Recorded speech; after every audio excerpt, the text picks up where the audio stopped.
Hi there, welcome along to Transfer Talk. Manchester United's search for a midfielder continues as Sander Berge emerges as a target.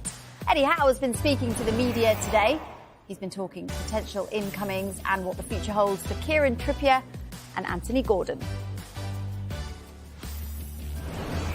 Well, Liverpool haven't signed anybody yet, but could we see them make a move for Martin Zubimendi? Naveed Haroun sure hopes so. Also this hour, will Calvin Phillips move away from Manchester City this month? We've got the latest on his future. And West Ham defender Kurt Zouma looks set to leave, with UAE side Shabab Al-Ahli agreeing a deal for him.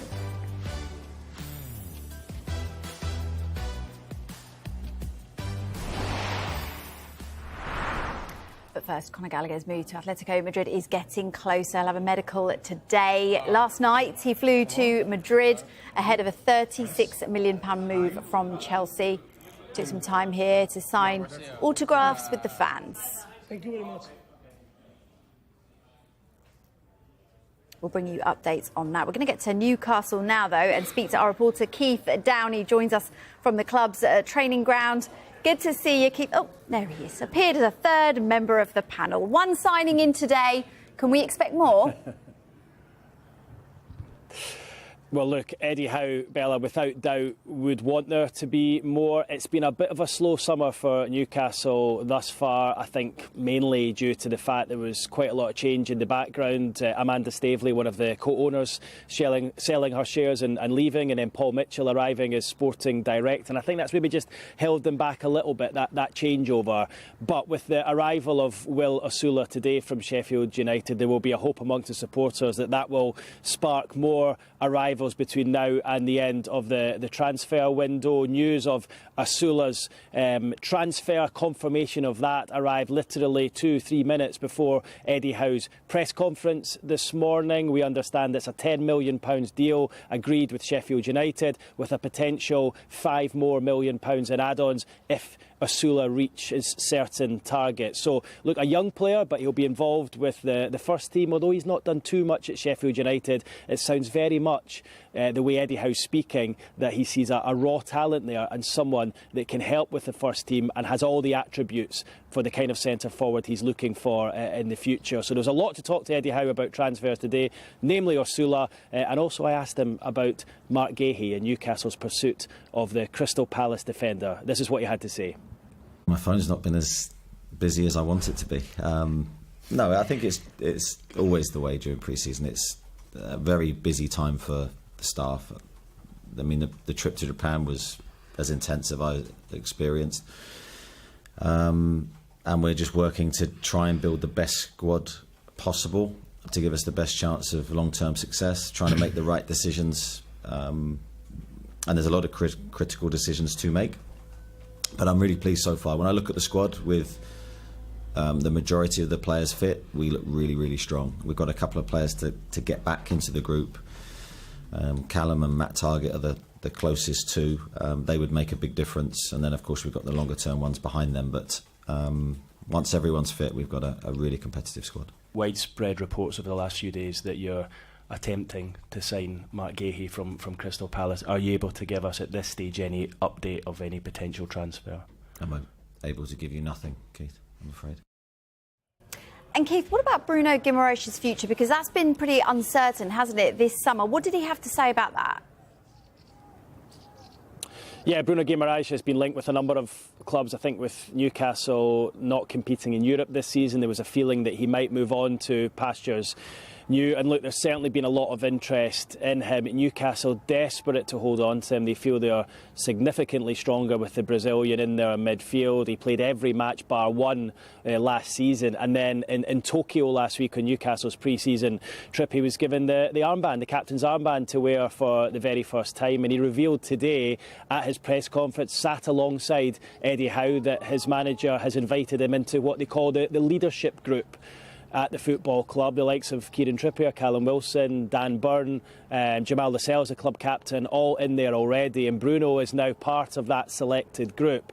It's something he says he will thrive in, and something he says is an honour. And I got the impression from the way he was speaking today that he's pretty much decided he will stay at Newcastle. Now, of course, you can never say never. We don't know until a huge offer was put in front of him in the table. But it sounds as though he's committed his future to Newcastle United this season. And as you're just about to hear, he wants to end the season with something special for the Newcastle United fans, and to show his thanks to the man sitting next to him for everything he's done in his career so far. I'm always here. I never said that I would like to leave. Since I signed for the club, I always said I want to put my name in the club history, and nothing changed. Nothing changed for me. It is keeping going. I still want to win some trophy for me. When I signed for the club, I said I want to play Champions League, and everyone said I was crazy, and we got it. Now I want to be in Champions League again. I want to win something for the club. I think the fans deserve. We are worked so hard to get it, so this is still my dream. I think when he came back, he just naturally everyone was lifted, and I think he's got that those qualities in him that he lifts the group, and I think he has since he's joined the club. I want to echo what Bruno says. We're all motivated to do exactly the same. We're desperate for success. He epitomises that, and he brings those special qualities that makes us better. So that was Eddie Howe and Bruno Guimaraes himself on Bruno's short-term future. Eddie Howe was also asked about a couple of other big-name players at his press conference this morning, most notably Anthony Gordon, who returned to training yesterday following an extended break after his exertions with England at the Euros. And Howe said he's come back in good shape. He will be involved in the weekend friendly matches. Newcastle play 2 friendlies in the space of 24 hours against Girona and in Stade Brestois. He said his head is exactly where Bruno's is at. It's Newcastle. The first few days back at training, he's been exceptional. Everything about this club, nothing else, no distractions for Anthony Gordon. Slightly different though with regards to Kieran Trippier, his England international right back, who also returned yesterday. He says, I don't think Kieran's openly looking to leave this summer. He said he has been very good in training, and he says he sees him as a huge part of the team and the squad going forward. But there was a caveat, and that caveat was, while we're in this moment with financial fair play affecting the club, there is still the possibility that anyone could leave the club. Naturally, with incomings, he said, there will be outgoings too. So that was in a direct response to a question about Kieran Trippier. You would suggest potentially he may be on the move this summer. Doesn't sound like Anthony Gordon will be though, despite those talks with Liverpool back at the end of June. And as Eddie Howe says, wanting to keep all his top players at the football club for a real crack at Europe this season. No European football to contend with, but the aim, Bruno Guimaraes and Eddie Howe said this morning at that press conference, is to try and finish once more in the Premier League's top 4. Keith, thanks ever so much. Right, guys, I just want to have a little chat about Sheffield United forward William Aula, £10 million fee up front, plus £5 million in add-ons. Nabeed, do you think this is a smart signing? I think Newcastle have Callum Wilson and Alexander Isak. Wilson's injury record isn't great, although I think he's actually a fantastic forward, by the way. Whenever he plays, he scores. Aula, in terms of profile, very small sample size. Obviously spent some time at Derby. He was okay. Didn't do particularly well in the Premier League with Sheffield United, but again, Sheffield United weren't great, so it's really difficult to say that's because of X, Y and Z, so it's difficult to judge a player. But he's quick, he wants to play on the shoulder, wants to run beyond players, very direct, high presser, and in a lot of ways, from the very little I've seen of him, there is some similarities to Callum Wilson, and I think Newcastle will eventually have to plan for life after Callum Wilson, and Isak does need backup, because even Isak had injury problems as well, so overall I think it's a pretty smart deal. Newcastle also expected to go in with a fresh offer for defender Mark Gay from Crystal Palace. There are other clubs interested, but Newcastle the only ones on the table. Do you think that would be a good match? I do. I mean, it's easy to see why there's going to be a lot of, potential buyers for Mark Gay. Uncle Mark, as he goes by now. It's fantastic to see because he's come into that England squad. Probably with the least expectation because, it's his first major tournament. He's been thrust into the limelight. and he just took to it like a duck to water. He was fantastic, one of England's most consistent players throughout the tournament. And Crystal Palace fans would have been looking at that saying, we're not surprised. We know how good Mark Gahey is. This is no surprise to us. But how he could fit into that Newcastle team, I think he wants to win duels. He's quick across the ground. Maybe not best known for the ball at his feet with both feet and stuff, but again, it's something he can develop, but he has an element of calmness. And Newcastle United want to reinforce in that area. I mean, they've had Shah and Sven Botman in there, and Jamal Lascelles is the club captain, but when called upon when they had injuries, really stepped in and done a fantastic job. But I think Eddie Howe would probably want to up the quality, and if Mark Gahey was to come through the doors, that would definitely make Newcastle a much stronger outfit. It would be a fantastic move for them, for Newcastle. And if you're a Crystal Palace fan, or if you are Crystal Palace people making the decisions there, you're going to demand a hefty fee because he's a player in demand, and now he's gone and had a really good Euros and just showcased that he can do it at an even higher level. They could expect some big money from Mark Gahey. And if you're a Manchester United fan, anyone? Oh, yeah. Next, we're going to take an in-depth look at potential incomings as they target a midfielder. Don't go anywhere.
Craig. Hi, David.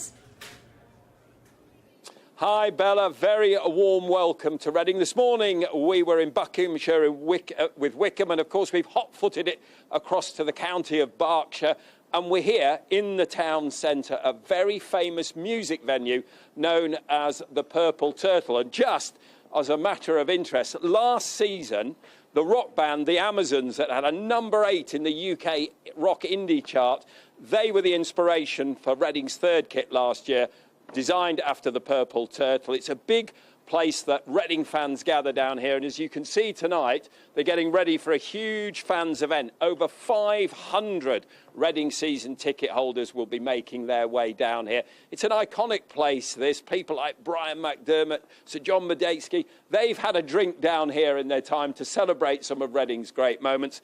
With me now, I've got some Reading fans have gathered ahead of tonight's gathering. Introduce yourself to our Sky Sports viewers. I'm Sarah, the chair of the Stars Supporters Trust at Reading. I'm Ed, I'm part of Club 1871, which is a fan-led supporters group. I'm Paul, the founder of Elm Park Rolls, fan site for Reading fans. Sarah, we're going to start with you. Let's be fair, it's not been an easy time being a Reading fan of late, but is there now a cause for optimism? I think so. We've had a really difficult time, had a difficult season last year, and I'm a really optimistic person, so I'm really optimistic for the season. What are Reading fans expecting this year? I think consolidation, a mid-table finish would be good. I think under Ruben Sellers, we've got a really good young manager, upcoming manager, and I think he's proving his worth from what he did last year. So, yeah, optimistic. Paul, I talked about some of the greats, Brian McDermott, Sir John Medeski. They were heady days. Can Reading get back there with the right practices being put in place? Yeah, definitely. It'll take a few years because obviously we're in League One right now, but I think with hopefully a new owner coming in at some point, I can't see why we can't. We've got the right infrastructure, we've got the training ground, we've got the stadium, we've got good players here. Last season we finished fantastically, so yeah, I'm very optimistic. Now, as I said, there's going to be close to 500 of you down here tonight, Sarah. You, as you said, by nature, are optimistic. Do you sense that mood's growing throughout the town? Yeah, I think so. I think we're just waiting for good news. We're just hoping that there is a new owner in the wings coming forward and they're going to come in and start making some changes, invest some bit of money and hopefully move things forward. One thing we've seen from Reading in recent years, some of the bigger clubs have come in and pinched some of your best young talent, and thinking about likes of Michael Elise. What's in the wings at the academy? Are the players that you are looking forward to seeing this season? From the academy alone, there's a few that stand out, but Senga in midfield, I think he can make the step up, especially midfield. You can argue there's a bit of lack of depth there, so I think he can come in and do a good job. First game of the season is always massively exciting, and yours is live on Sky. You go to Birmingham City, another club that's had glorious years but are now looking like yourselves to rebuild. Is that going to be a good test to find out where you are? Yeah, definitely. I mean, obviously, you go into that match, they spent a load of money during the summer, but I don't think there's any reason why we can't go out there and pick up a point at least. I'm very optimistic about everything, about the team. Like you say, we haven't lost any players. That's absolutely massive for us during the summer. So, yeah, I think all Reading fans going there, probably about 2,000 of them, be feeling, pretty good about it. So let's hope we go there and get 3 points. So the mood is one of optimism. Let's finish on a high. 17th last season. Give me a figure where you're going to finish this season. 9th. 11th. 6th. A real optimist over there. Listen, there'll be a whole load of optimistic Reading fans here tonight at the Purple Turtle. I'd look forward to this party a little bit later on, but unfortunately, we've got to head off to Bristol Rovers, then Exeter, Bella. But I think you and I would enjoy a good night out down here for sure. Oh, yeah, put it in the calendar, David. Thank you. OK, to Manchester United now. We've got a few updates to bring you. The club have held initial discussions with Burnley over a deal for midfielder Sander Berge. Now, it's understood that he wants to make the move to Old Trafford. They are also looking at Monaco midfielder Youssouf Fofana. They've also still got interest in Manuel Ugarte. Busy. All these deals, though, depend on players leaving. It's that classic transfers domino effect, isn't it? OK, let's take a little look then at these options that they've got. We'll start with Ugarte. What do you make of this, Flex? Yeah, I think it's a profile of player that is massively needed in Manchester United's midfield. I think he brings dynamism, he'll bring athleticism, he likes to get after people. and win the ball back as quickly as possible. He's been playing in the Copa America with Uruguay and played fantastically well, and we got to showcase some of his skills. And I think for Manchester United now in midfield, with the rebuild of it, it's about, in my opinion, building it around Kobbie Mainoo. Like, of course, Bruno is the captain. Of course, Bruno has been there, for a while. But if we're talking about the future of the Manchester United midfield, in my opinion, I think we need the perfect partner next to Kobbie Mainoo, and that person needs to have great mobility. They need to be able to want to win duels and cover a lot of ground. Manchester United midfield has been so open and so exposed, and players left on islands. We saw it many, many times last year, and Jamie Carragher on Monday Night Football and different times was highlighting that quite well. And Man United really need to fix that. So Manuel Ugarte is somebody I think fits that profile of helping Kobbie Mainoo, because Kobbie can't do it all, Bruno can't do it all, and changing that midfield. I think the biggest thing for United in that midfield area is physicality. I think they're a bit of a soft touch of midfield. Obviously, Ten Hag's strategy or tactic sometimes is to empty the midfield out. I don't know if he's going to continue to do that this season. We were speaking off air and he said he has been doing it a little bit during pre-season as well. But I think you need someone then who can cover ground. And the problem that United have had is they empty the midfield and they're asking Casemiro to do 40, 50-yard sprints. That's never been his game. Ugarte prefers doing that. He wants to get around. And Tim Vickery was on the show yesterday and he basically sort of said he's a little bit like baby Javier Mascherano, someone who wants to get around, makes tackles, wants to be aggressive, wants to get in the face of the opposition. I think you've lost that bite a little bit, and he probably brings that in. OK, and then what about Mazraoui and De Ligt? Yeah, it's looking like potentially a double deal. Yeah. I mean, both players have reportedly agreed personal terms, and it felt like, especially with De Ligt, it felt like this was a fairly quick and easy deal to do.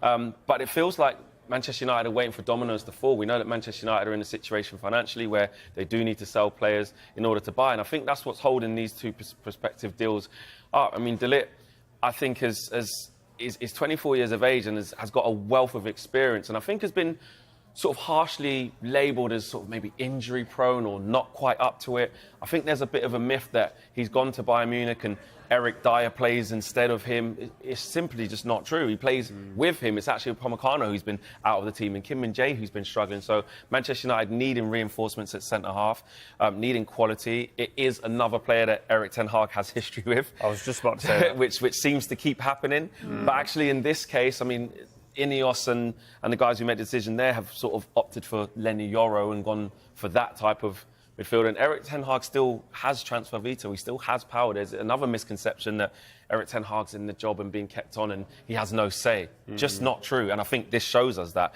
And the same with Mazraoui.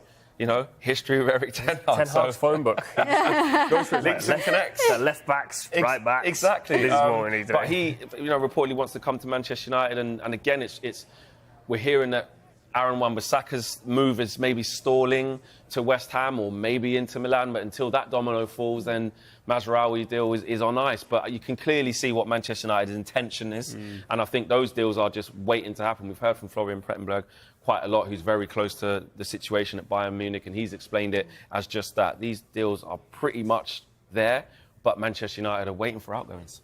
What about Jared Branthwaite? Would you want to see him? Manchester United put in 2 bids for Jared Branthwaite. But Everton are entitled to demand in excess of 60, 70 million pounds, as that's how much they value him. And Ineos and Manchester United clearly wanted him, but don't feel they should be paying that sort of price for Jared Branthwaite just yet. He's had a fantastic season in the Premier League. He's played in PSV and he's been fantastic. But I think it's right for Manchester United to change their perception in the market. That has to happen. And that's a big job for Ineos, to change the perception of Manchester United and say, we're not going to pay over the odds for players that we don't believe are worth that valuation. Here's 2 bids. If you don't like it, no problem. We'll go a different direction. And that's what they did in terms of Len Yoro. Never say never in football. Later on in the window, maybe they will go back in for Jared Branthwaite. I think he's a good player. I think he's great with both feet. He wants to initiate duels. He wants to win headers, and he wants to be on the front foot. I like him as a player. I think he can definitely add something to Manchester United. But for 60, 70 million pounds, Manchester United have been there in the past with the likes of Harry Maguire. They've been there in the past with the likes of Anthony, where sometimes players don't live up to that valuation. And I think it's smart to not enter into that again. I think the key thing that Flex said there is changing the perception. At the moment, I think Manchester United enter the market for a player, you often hear, he's now £95 million.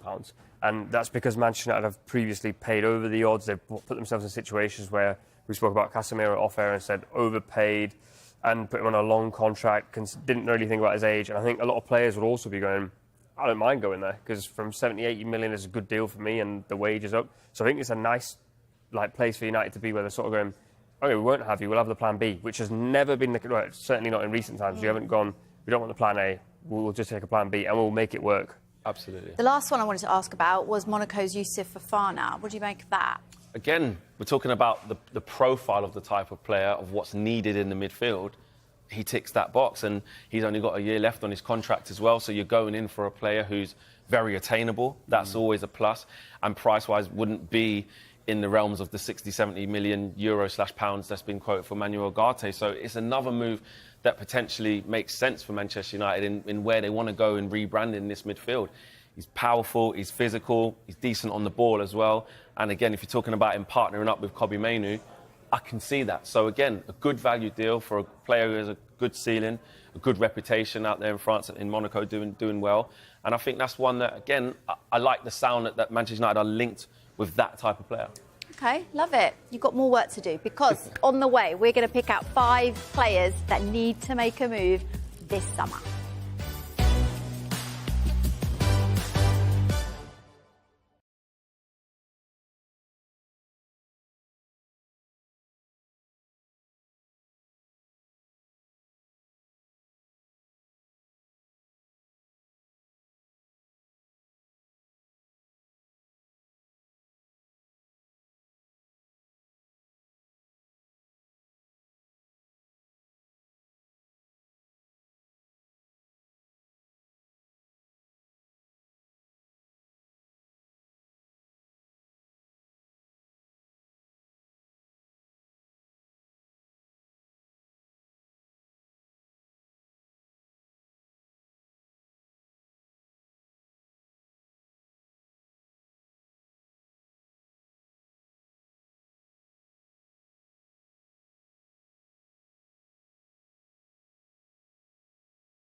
Hi there, welcome back to Transfer Talk. Now, 5 players who need to move this summer. Well, let's start with Calvin Phillips then, of interest to several Premier League clubs this summer. Spent the second half of last season on loan to West Ham.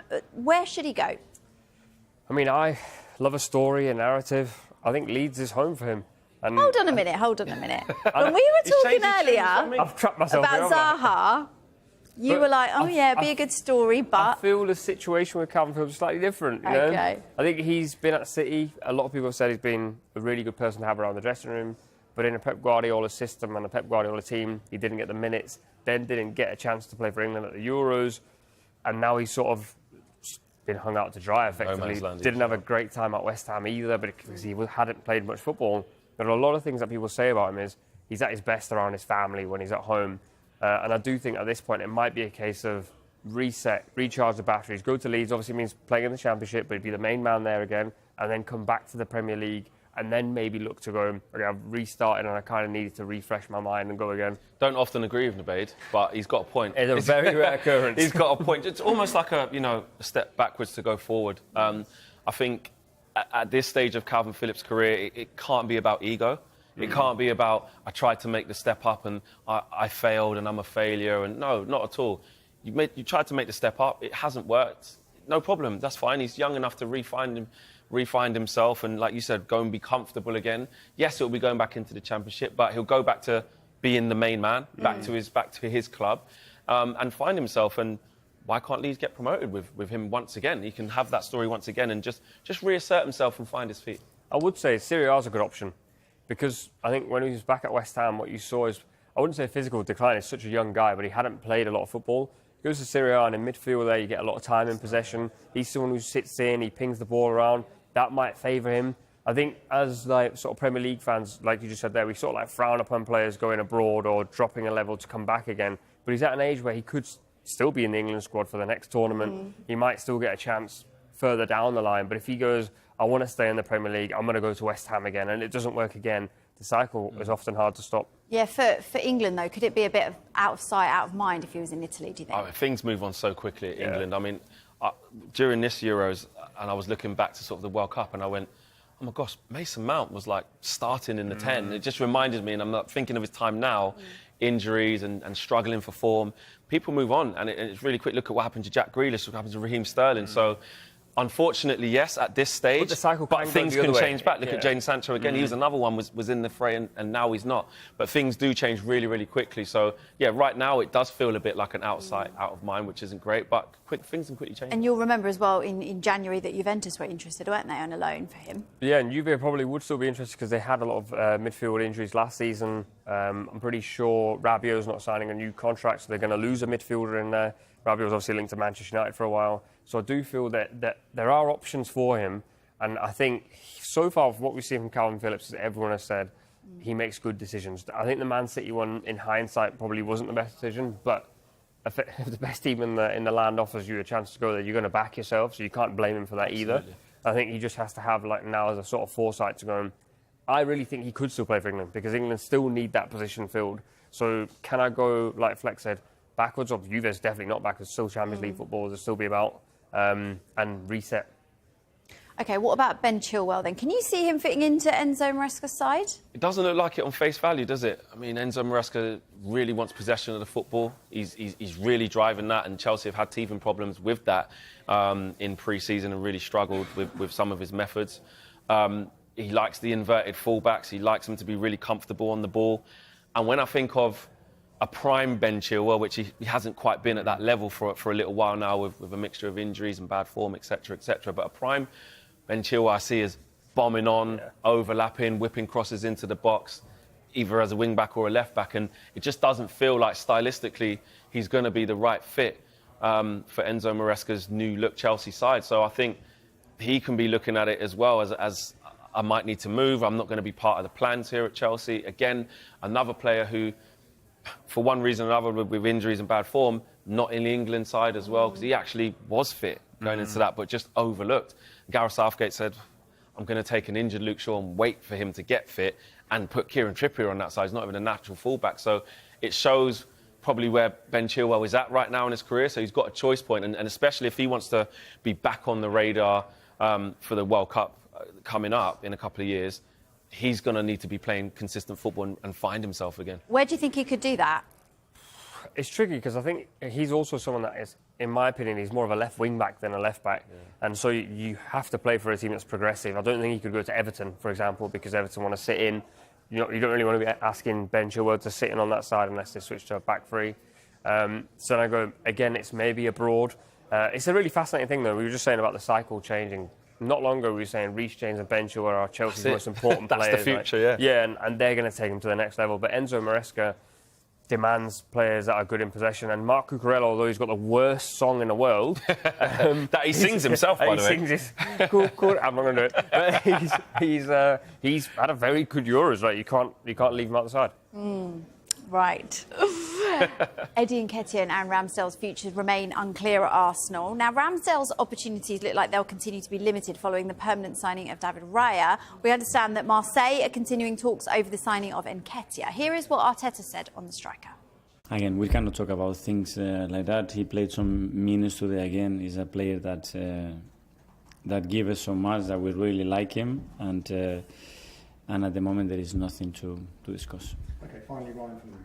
Just similarly, Mikel, with Aaron Ramsey, who didn't play today, is it going to be hard to keep him? Have you had conversations with him about staying at the club? Because obviously he's not playing at the moment. It's the same situation like other players. You know, everybody wants to play, got opportunities.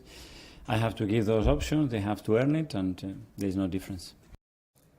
That was a Control V, wasn't it? That was a Mikel Arteta special. V. Absolutely non-committing. I'm not going to stand here and say he's lying. But I think if you read between the lines of how we just spoke about those two players, to me that seems like, you know, you're saying he's lying. It seems to me like these players could possibly be on the move. And if we talk about you know Aaron Ramsdale for starters, he's good enough to be a Premier League starting goalkeeper, and not just the Premier League, anywhere else in Europe. I'm not saying that means that Arsenal should not have made the move to you know upgrade to David Raya, because we've seen that's paid off. Arsenal are better for it. But for Aaron Ramsdale, I mean, when he came in, huge question marks, huge eyebrows raised. It's a big fee from Sheffield United. What's going on here?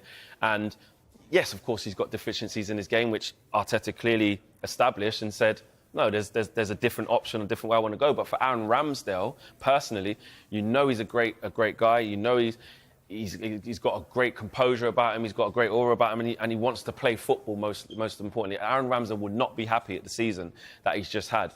You know, only really playing, ironically, against Brentford because David Raya couldn't play, and maybe a few cup games here and there. That's not what Aaron Ramsdale's come to do. So he's had a taste of it as well at the top end of the Premier League with Arsenal, and he will back himself and believe he's good enough to be in the Premier League. So I see him moving for sure. I think he said once upon a time that he wants to be England's number one. And so if that is his plans, then he obviously has to go play regular first-team football. The problem you have is you've just gone from one of the best teams in the league, the top two teams, the only way is south. And then I look at sort of like Liverpool, they've got a keeper settled, Manchester United have a keeper settled, and then so you're going into the bottom half of the table.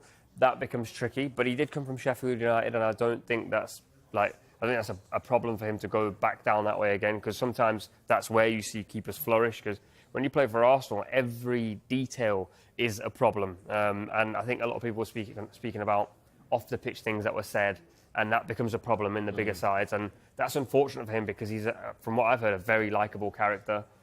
So I do feel he can definitely play in the Premier League, and there's plenty of options. But I would say a newly promoted side, I was literally just saying this off air, if you want to stay in the Premier League, you need a top goalkeeper or a guy who can score 20 goals. There's a goalkeeper and a guy who can score 20 goals right in front of us here. Right, you need to save these off-air chats, OK?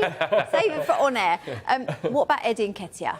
I really like him, and I think we're in this sort of period in football where we want every striker to be the main man at every club, but there's only, these days, one place in every club.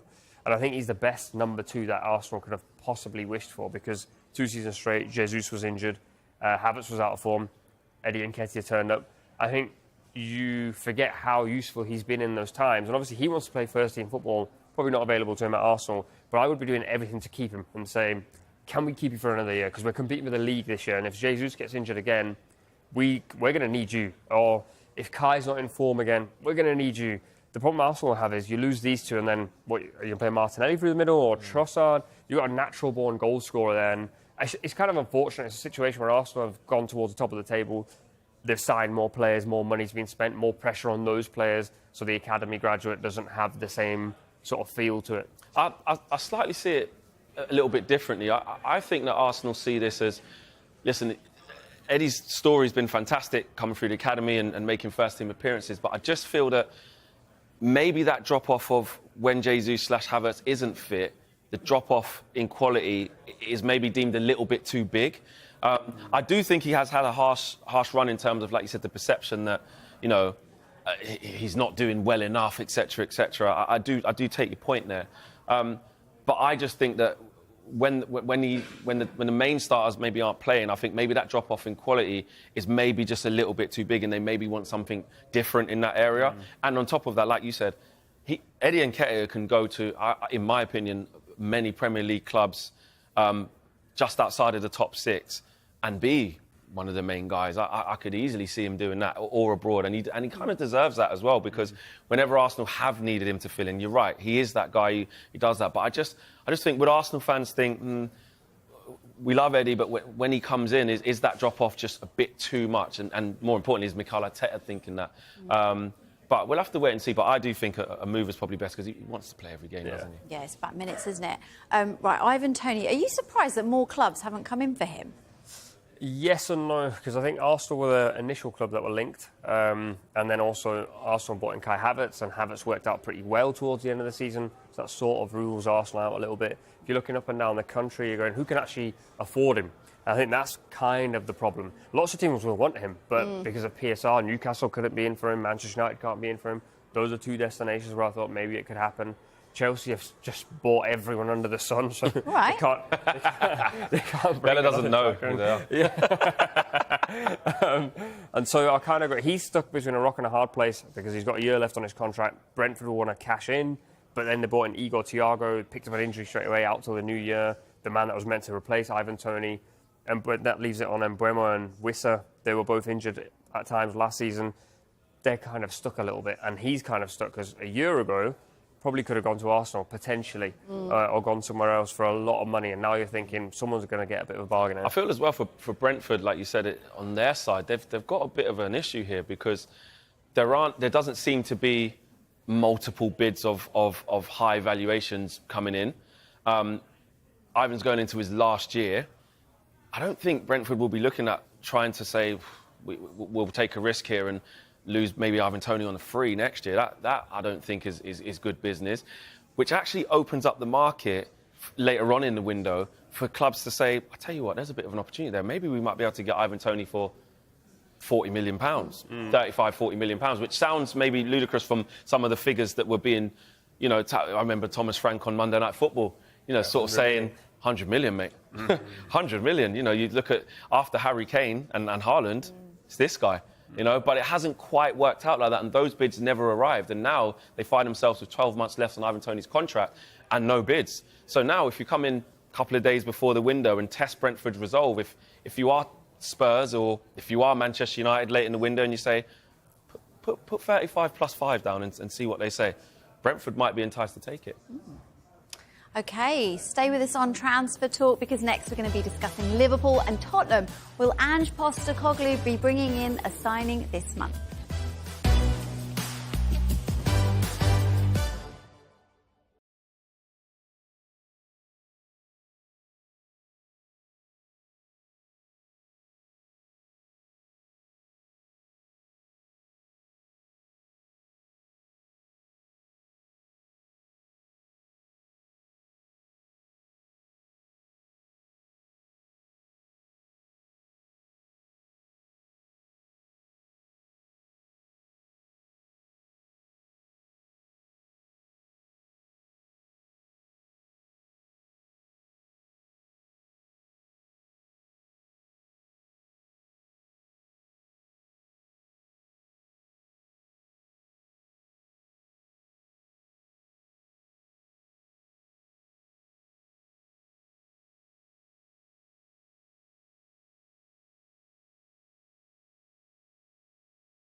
Transfer news to bring you from the Scottish Premiership. Hibernian have announced the permanent signing of forward Kieran Bowie, subject to international clearance. This is.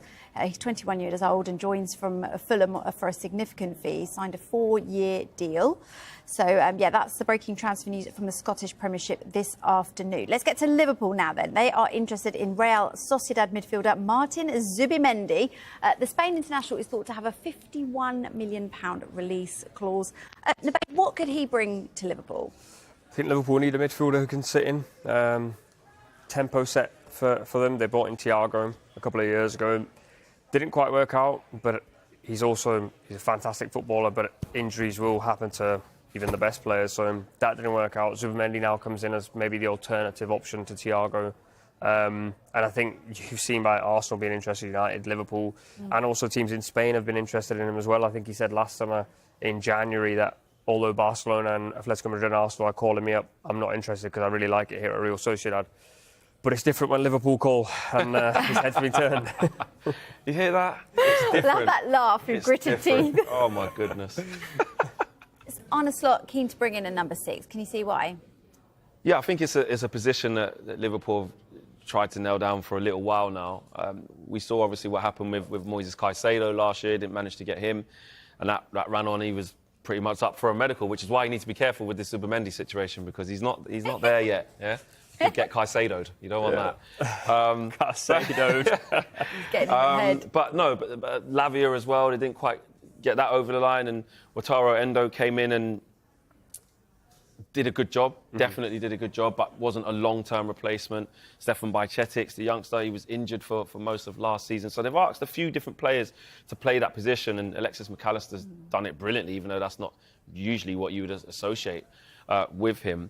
But I think Arne Slot definitely would want to fill that gap and find that long-term Fabinho or Prime Henderson or whoever that needs to be, because that's what they need going forward. Someone who's going to play that position long-term and free up the likes of Alexis McAllister to go and join in with Szoboszlai more often, because Alexis McAllister is fantastic in that role. Showed how adaptable he can be, actually, by playing in a deeper role. But I can see exactly why they want a 6, for sure. And Nabeed, you've been doing your homework, haven't you? In-depth analysis coming through right now. This is what we do, to try and convince Flex that my opinions are better than his. Which hasn't happened once yet. We'll start with Alexis McAllister. As Flex actually correctly pointed out, I think he is a number 8. I've previously described him as baby Gundogan. And I think when you look at the stats, I mean, he's an all-round midfielder, he's a full package. The ball recoveries are outstanding. And, of course, when we move further down and look at Endo and Zubimendi, what you'll find is McAllister's ball recoveries are actually higher, but he also tends to play a little higher at times, meaning he can win the ball back higher in a Jurgen Klopp system. That may change under Arne Slot. But generally, the ground duels as well. We're looking at what is effectively a right-sided or a left-sided number 8 being asked to do the number 6 job and doing it effectively. But that's what I want to see from McAllister. Goals and assists, final third, arriving into the box late. Good in set piece situations as well. So I think McAllister can't play as a number 8 anymore. And Liverpool, as Flex once again said correctly, bought in Endo as the fix. And I don't personally feel Endo didn't work, but I think when I look at these numbers, the aerial duels one is pretty solid. He wants to get into tackles, but the passing stats are not on there because Zubimendi aces in all passing stats because he's so good in possession. Where McAllister provides you the quality in possession, I think Endo provided you it off the ball. But again, if you move further on and you look at Zubimendi now, and I don't believe Zubimendi is going to have the off-the-ball demands on him that maybe Endo had. But the aerial duels one are so interesting because you think 5'11" Spaniard against Endo. He's won more aerial duels, same against McAllister. But for me, it's all about the stuff in possession. Because if he can compete against Endo, which he can, if you look at the stats in off-the-ball stuff, and with McAllister as well, in possession, he's a dream. Phenomenal on the ball, can pick it up, really composed in possession, picks it off the centre-backs, wants to turn, sees angles. He's a Spaniard that you want to see playing football. And I think Flex, although he may disagree right now, having seen all of this and one glance at Zubimendi, I think you'll be convinced. You got to do more. This man's never satisfied. You've got to do more. I think Martin Zubimendi's a neat and tidy player. Like you said, he wants to be on the ball. He plays some nice football. I like players who do the simple things consistently well, and I think that's what he does. But don't want to you don't want to get overhyped. excited. You don't Would want you to take him at United? I'll probably use my scouting network because we've got a new football department. See if we can find better. No new players in so far at Liverpool. Can you see why there haven't been any signings? I can, and look, if you're a Liverpool fan, I think sometimes as fans you kind of think, oh, where's our signings, what's going on? But I think at Liverpool it's very, very different. I think Liverpool fans have reason to be calm about their situation. You look at what Michael Edwards has done at that football club with his track record of signings and selling players. It's been absolutely phenomenal. We're talking about some of the best players the Premier League's ever seen that have been signed by Michael Edwards. You're talking about Mohamed Salah, talking about Virgil van Dijk, talking about Alisson. Fantastic footballers. You're talking about Robertson from Hull for £8 million, and now he's up there as one of the best Premier League left backs we've seen. So that, if I was a Liverpool fan, which I'm not, that would make you. That Thank would make you for that fact. I really needed to. That would make me feel, you know what, we're in good hands. And there's been a lot of change when someone like Jurgen Klopp leaves the football club like he has. There's so much to do. There's so much to work on. And the last thing Liverpool need to be doing is running into the window, not thinking about what they're doing, which is not a very Liverpool-like thing. They're either at the beginning of the window where they've got things done early. I remember McAllister last year was just done. Szoboszlai was just done. And then towards the end of the window, it was Gravenberch, it was Endo. So I think Liverpool can remain calm in that sense because they've got a great track record. You don't want to rush. You want everyone to be calm. Exactly. I'm calm about it. Russia makes some mistakes, though. It's fun. You should do it. Yeah, I mean, you're used to it, evidently. I think, just to echo what you said there, I think Liverpool's business is normally done very well. Yeah. And I think we're in that situation again. OK, time will tell. Really good to have you both on the show. They're back tomorrow, so am I. Good morning transfers will be back at the usual time, 9 o'clock in the morning. And then you'll get your lunchtime fix with Transfer Talk. That returns at midday tomorrow. And then there is the Transfer Show. That's tonight at 5 o'clock and 7 o'clock. OK, coming up, the countdown continues to the start of the EFL season.